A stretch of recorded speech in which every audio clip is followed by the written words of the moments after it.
Wargamers, so Games Workshop released the new field manual and Dataslate last week, and we made a video talking about that, but one of the things we didn't spend much time on, in fact any time on, was the Hammerhead. And so I want to talk about that and make a case for why the Hammerhead is still highly relevant to the Tau army. So a few overall rules changes that affect the Hammerhead. One is that devastating wounds don't spill over. It used to be that if you had a devastating wounds weapon, like a railgun, let's say, and it got a critical hit, that it would cause mortal wounds, and those mortal wounds would spill over across multiple models. No longer is that the case. Now mortal wounds caused by devastating wounds do not carry over. So that means that a railgun can now only ever remove a single model because it is a single shot. It cannot remove multiple models. Let's say you have an elite infantry unit, shoot the railgun at it, it's only going to take one of those models out. But this is generally okay because the expected output on railguns is generally less than the total wounds against many of the targets that you would want to use a railgun against instead of other models. So, for lower toughness, lower wound count models, generally there are going to be much better choices than the railgun, and so this doesn't really have that big of an impact on how you might ideally utilize your army. Now, it does impact how the railgun will perform in suboptimal or kind of see your pants situations where you just need to remove a model and yet fire the railgun at it, and you only get one model instead of a few. But as you are using your army in the first few turns of the game, this probably doesn't actually make that big of a difference. The second big change is that now, at least in tournament play, there is a 2-inch movement tax for pivoting for models that do not have round bases. Because Hammerheads measure from the hull, because they do not have round bases, this applies to them. It also applies to things like Riptides and Ghost Keels and everything else, right? So all these units that either don't have a base or have oval bases pay this 2-inch movement tax when they pivot. And so for Hammerheads, that actually, again, doesn't make that big of a difference. One, easy, more or less, workaround is that you can just never rotate your Hammerhead and just have it move in, kind of a shuffling pattern, right? Like, move left, right, forward, backward, without actually ever pivoting. Now, that causes problems with terrain, but still, you could do that. But even if you don't do that, the Hammerhead is large enough that, depending specifically on how it's modeled and the position of the thrusters and all that, right, you can still basically come out ahead by pivoting. Now, that's not really the intention of the rule, but all that's to say that this is kind of a wash for Hammerheads, right? Like, yeah, you pay the 2-inch movement, but you're really not gaining anything or losing much by paying that 2-inch movement tax, because the model itself is so big, you're really just kind of in line with what you're supposed to be doing in the first place. So this is something that affects Hammerheads. You got to pay attention to it. You got to play it correctly. But as far as how this actually affects your overall performance, it probably isn't that big of a deal in this instance.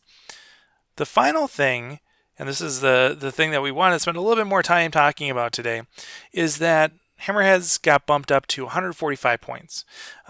They're still priced well for their role after the point increase, but one of the things that we didn't talk about in that last video was how Hammerheads perform relative to their cost against a variety of different targets in terms of point efficiency.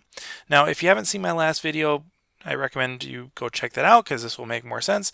But basically, if we look at which units are doing the most damage for how much you pay for them, the Hammerhead actually performs pretty well in places where you would expect it to perform. Now, in that last video, we didn't say that. And the reason for that is because in my calculations, which many people pointed out in the comments, in my calculations, much of the Hammerhead's efficacy was actually seated inside my calculations for Long Strike. And so when Long Strike was removed from the codex and I updated my calculations, the Hammerhead was the redheaded stepchild and forgotten about in those data. So we have to make some clarification, some amendments to the relative rankings that we went through last time.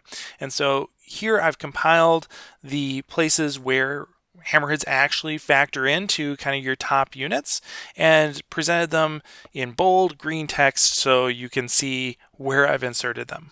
So the first place we see Hammerheads being relevant in terms of efficiency is against units like the broadside. Toughness 6, 2-up save, 8 wounds.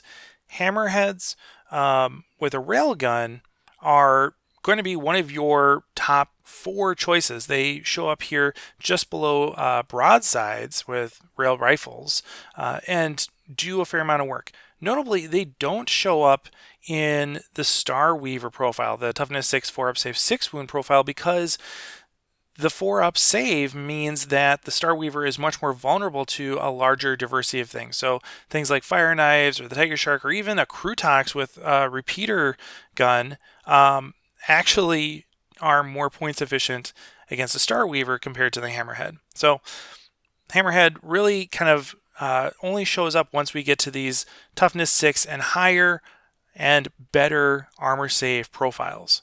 Things that are below this, the Hammerhead just doesn't factor into kind of your optimal choices. And so when we look at larger vehicles like Land Raiders or Leman Russes, toughness 11 or 12, 2-up save, 16, 13 wounds, that sort of thing, we see the Hammerhead does even better, right? So against Land Raiders, Hammerheads are your second most efficient option, only following behind Sunforge, which are just very, very efficient. But of course, Hammerheads have a completely different playstyle to Sunforge suits. They have a completely different set of abilities and weapon ranges, and so there's actually a much less risky or tactile option in the Hammerhead for taking care of Land Raiders, right?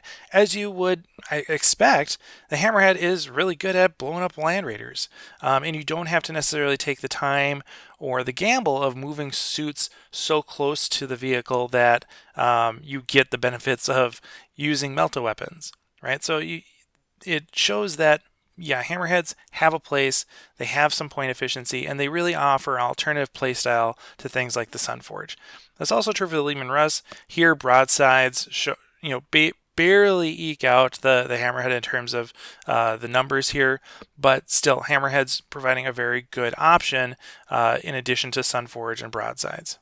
When we look at things with invulnerable saves, the Custodian profile, toughness 7, 2-up save, 4 wounds, 4++, that combination of being relatively moderate toughness at toughness 7 and having a profile of only 4 wounds means that the Hammerhead really doesn't place very well here. There's a lot of other options that are going to be more efficient at taking care of Custodians.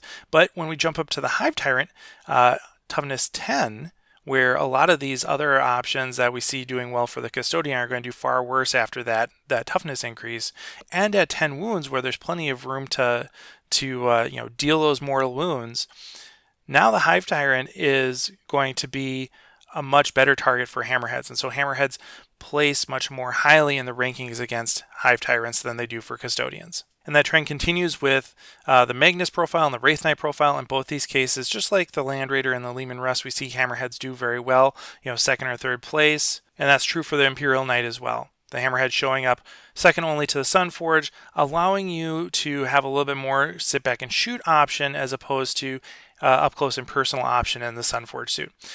This is a really important note that I am very regretful we didn't include in that earlier video, because I think it does highlight that, again, the points increases or changes in points, I should say.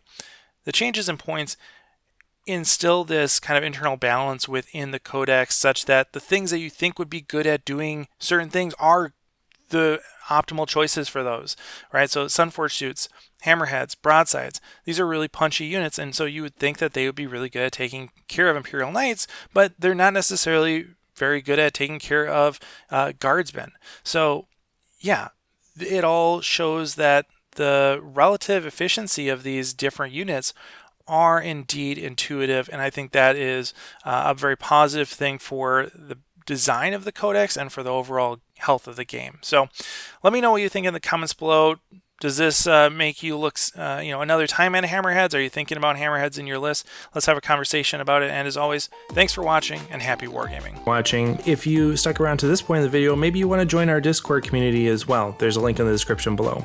Special thanks to all my supporters over on Patreon, but especially the folks that you see on your screen now. If you want to help make more invasive wargaming videos, consider joining our community over there as well.